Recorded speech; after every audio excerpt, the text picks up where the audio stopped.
ಯೆಶಾಯ 60ನೇ ಅಧ್ಯಾಯ 19ನೇ ವಚನ. ಇನ್ನು ಮೇಲೆ ಹಗಲಿನಲ್ಲಿ ನಿನಗಿರುವ ಪ್ರಕಾಶವು ಸೂರ್ಯನದಲ್ಲ, ಚಂದ್ರನು ನಿನ್ನ ಬೆಳಕಿಗೆ ಎಂದಿಗೂ ಕಳೆಗೊಳ್ಳನು. ಯೆಹೋವನೇ ನಿನಗೆ ನಿತ್ಯ ಪ್ರಕಾಶವು, ನಿನ್ನ ದೇವರೇ ನಿನಗೆ ತೇಜಸ್ಸು.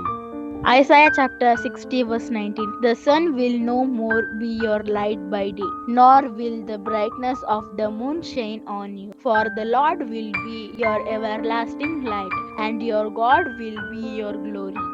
यशाया अध्याय 60 वचन 19। फिर दिन को सूर्य तेरा उजियाला न होगा, न चांदनी के लिए चंद्रमा, परंतु यहोवा तेरे लिए सदा का उजियाला और तेरा परमेश्वर तेरी शोभा ठहरेगा।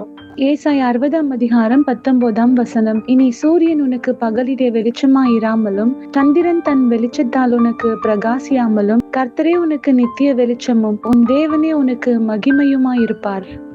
యెషయా 60వ అధ్యాయం 19వ వచనం. ఇక మీదట పగలు సూర్యుని ప్రకాశము నీకు వెలుగుగా ఉండదు, నీకు వెలిగిచ్చుటకై చంద్రుడు ఇక మీదట ప్రకాశింపడు. యెహోవాయే నీకు నిత్యమైన వెలుగవును, నీ దేవుడు నీకు భూషణముగా ఉండును.